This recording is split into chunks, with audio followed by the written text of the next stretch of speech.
Did you know that even just one test in our class is worth about 8% of your grade? That means the other work, including the other tests, makes up 92% of your grade. Well, suppose a student has not taken just one of the tests, and that earns a score of 0 in the gradebook.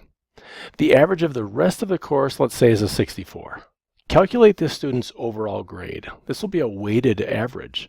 So the score on the test is a 0 in the gradebook. If there is a missing test, it's a grade of 0. The weight is 8% as a decimal. That's 0.08.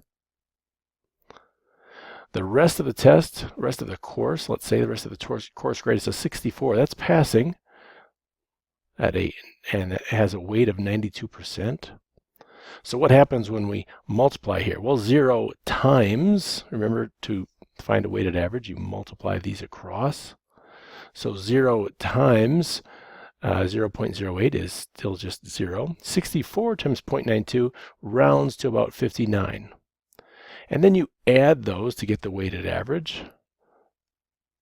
So 0 plus 59 is still just 59. So even though the rest of the coursework is passing, that one missing test is pulling the grade down to a failing grade.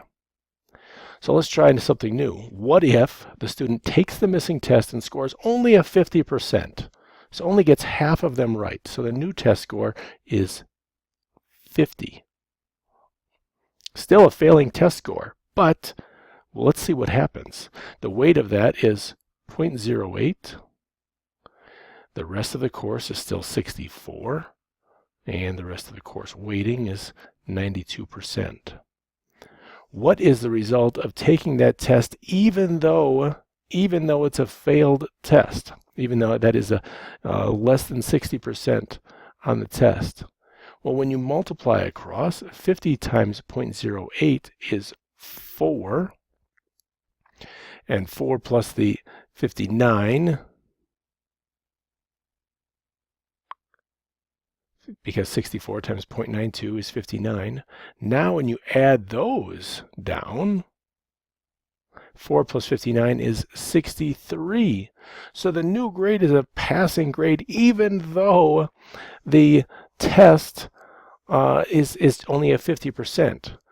So the power of taking those tests is shown here. Even if you don't feel comfortable with the test material, doing something on it is much, much better than getting a 0. All right, I hope that helps with this weighted average example.